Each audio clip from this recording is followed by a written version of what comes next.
Hey, good morning, everyone. And it's Wednesday morning, I think. Is it Wednesday morning? It is Wednesday morning, yes. This has been like the longest month of our life. 2 months of our, I existence. feel like this is like going on like 5 years here. Whatever. What year is it? Hey, listen, I'm glad that you're here today.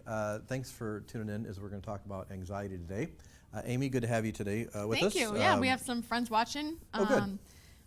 September's watching, and good. Rachel and Luis and Tim and Bree. Good to see you guys. From Minnesota. Yeah, awesome. And let's see, Jill and Ronnie and the Lions. Oh, so thanks for tuning in, everybody. Yeah. Awesome. Very good. Yeah, I'm glad you tuned in. Let us know that you're here today. And it's nice to have to know that you're watching. Hope you guys are all doing well and things are good. So we're going to talk about dealing with anxiety today.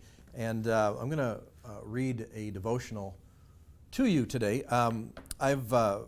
This is a verse that we've looked at before. So the verse that we're talking about today, when we're talking about anxiety, is not necessarily a new verse to our discussion, but we're taking a new look at this verse because there's some things in here in this verse that I guess, I'll be honest with you, I never really kind of put the two together until studying for this one today. What I've done is like I've told you, I've kind of curated some devotional thoughts from some different devotionals that I read and I use and some commentaries. And so here's one that a pastor put together and he encouraged me to share it. And so I'm just gonna read this devotional to you and then we're gonna look at the verse and then we can talk about it. But I think this one will really be a help because this gives us some shoe leather to dealing with anxiety. This gives us kind of like a to-do list. So listen up here as I read. Here we go, I'll read it. So there are many things today that can cause us to worry. There are worries of the world. There are the worries in our own country, like COVID-19. And there are personal worries, such as financial worries and family worries. It seems as though worries are always there. They're always closing in on us. But worry isn't productive. In fact, worry is a failure to trust God. That's a pretty heavy statement there. Worry is a failure to trust God. The word worry comes from an Old English word that means to strangle or to choke. So the word worry means to strangle or to choke. That's what worry does. It chokes us. Worry does not empty tomorrow of its sorrow.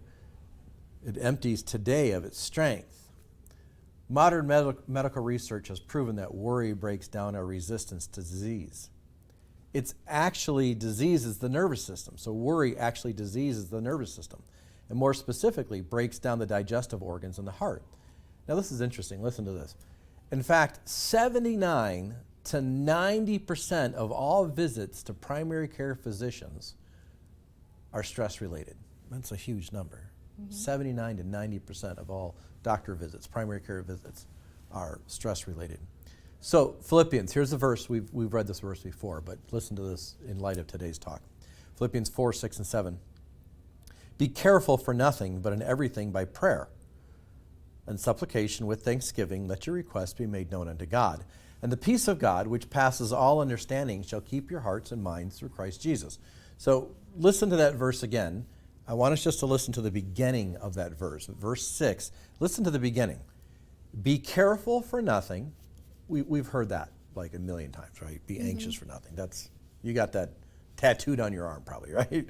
Be careful for nothing. Listen to this. But in everything by prayer. This is getting kind of interesting here. So what is this verse saying? It's saying turn our worries into prayer.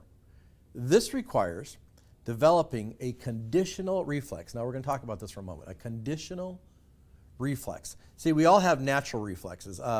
Amy, a natural reflex is the stove is on, and you go to touch it, and you touch the stove, and oh, it's hot. The natural reflex is pull your hand away and go, oh, it's hot. That's natural. We just do that naturally. But there's also what's called conditional reflexes. Okay, a conditional reflex is something that becomes natural after you've done it so many times. So Amy, I'm going to give you a little quiz here, okay? Okay. So here, this is a conditional reflex that we've all been trained in. You're at the baseball game, and the national anthem. We wish we were at the baseball game. We wish we were at the baseball game. We pretend we're at the baseball game. So you're at the baseball game, and the national anthem starts to play. Your conditioned reflex is to do what? Stand up. To stand up. All right. How about this one? You're at school and they're giving the Pledge of Allegiance. Your conditioned reflex is to do what? To put your hand over your heart. Put your hand over your heart. See, those aren't natural reflexes. You know, when you're going to touch the stove and it's hot and you pull your hand up, ooh, it's hot. That's natural. Conditional reflexes are reflexes that you have trained yourself to do. So you hear the national anthem, you stand up. You hear the Pledge of Allegiance, you put your hand over your heart. Those are conditional. Those are things that you've taught yourself to do. And those are called conditional reflexes. So we can't control our universe as hard as we may try, but we certainly can pray about it. So the next time you're tempted to worry, pray instead. In other words, turn your worries into prayers. So like I said before, I've never really seen this command in this passage until really studying for it for our devotional today, but we need to develop a conditional reflex that when we become anxious, what does Philippians 4:6 say?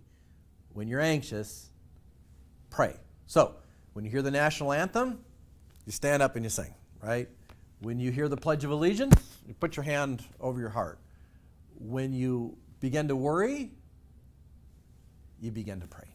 So I think that's something that we can really think that this is a conditional reflex that we really need to take serious as a command from God. Mm-hmm. That when I worry, my reflex, my natural thing that I need to start doing is I need to start to pray. So, yeah. Have you ever thought about that, Amy? No, and it goes really good along with what we talked about on Monday. The verse was casting down imaginations. Right. And everything that exalts itself against the knowledge of God. So, that idea of, okay, I'm worrying, I'm going to cast that down and I'm going to pray instead. Yeah, I right. think those two verses really fit beautifully together. Yeah, they do. So that's kind of our to-do for anxiety today. So if you get worked up, you get nervous about something at work or a relationship issue or a friendship issue or a financial issue or a church issue, whatever you get worked up about. Because we get worked up about stuff because we're human beings. What we're supposed to do is we're supposed to go and pray instead. So be anxious for nothing, but the conditional reflex is everything in prayer. So anything that I'm going to be anxious about, instead of being anxious about it, I'm going to pray about it right away. Boom, I'm going to pray about it. I'm worrying, I'm getting anxious, I'm just going to pray about it. And I think we'll see God bless that because we'll go to Him first. Because it's so easy to want to text, or call someone or put it on Facebook. Like that's doing anything. It's not. It's doing nothing. It's an absolute waste of time. What you need to do is you need to be praying about it, okay? If you're really serious about it, you'd pray about it, all right? Okay, so that's kind of a good Devo for us today. Amy, we got a couple things coming up here at Dayspring, though, just real quick to remind everybody to spread the word. Maybe they can share it on social media today. What's the big thing coming up that we're thinking about? So a week from this Friday, on May 22nd, we have a blood drive here at Dayspring. Mm-hmm. So if you have not given blood recently, right, and you're eligible to give blood, we want to encourage you to come on out and be part of that blood drive. Okay. That would be great, and just even spread the word about it. I think we have a Facebook event that you could share with people and get the word out. It's just helping during this time. It would be helpful. We can't help everybody, but this is something we can do, right? And something we can do in our church. I just read yesterday, Red Cross sent me an email from the blood drive that we did last month. I had donated that my blood actually went to a hospital in Indiana, and I literally was able to track where my blood went. It actually went to the emergency room in a hospital in Indiana. That's kind of cool. So, and mine went to Oak Lawn, Illinois. So oh, really? Oh, that's whoever just got a blood transfusion. That's kind of a neat thing. So that's kind of fun. So that's kind of a neat thing to do. So why don't you be part of that? And I think that's good. Also, this Friday night, here's kind of a cool announcement. This is kind of fun.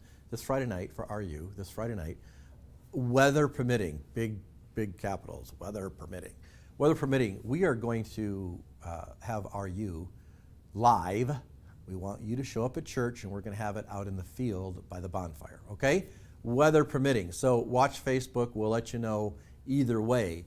But weather permitting, the weather's nice enough. We're going to have it live. We're going to go out to the farm. We'll have a bonfire going, and we'll just run RU the best we can outside. I don't know how that's going to work. It could be a total disaster, but that's okay. That'd be par for the course. So bring a lawn chair, dress warm, a little chilly at nighttime, and we'll just kind of have fun and just kind of swing it. But that'll be at the farm, And yes, we'll practice social distancing. You can keep your chairs 6 feet apart. Totally fine. So that's not a problem. And the governor even reinforced just yesterday that they've never banned outdoor meetings. So I don't know if you were aware of that, but outdoor meetings have never been banned. So it was like, yeah, well, right. So now that the weather's warmer, why aren't we having our U together outside? So if Sunday, I tell you what, Sunday's like 100% chance of rain. If it wasn't going to rain on Sunday, we'd be having an outdoor service on Sunday, that's for sure. But maybe, who knows? Maybe we'll see what the weather's like next week and we can do this. But let's just be gracious to the community. And if you don't feel comfortable about coming out, that's totally fine. That's totally fine. You don't have to come out Friday night. We'll still do our best to live stream it. We'll bring a phone out there and just live stream it, and you can still be part of it. You can still watch it. But if you want to come out and you're comfortable with that, and you're okay with social distancing, and if you want to wear a mask, that's fine. That's totally fine. And we'll be real safe. We'll run Friday night outside at the farm right next to our property here, okay? But again, weather permitting, so just watch online. If it's going to rain, we're just not going to do it, okay? All right. Sounds like fun. Look forward to that. Okay, everybody. Have a great day, everybody. Have a wonderful day. Philippians 4:6, Part A. Memorize it today. God bless. Have a good day.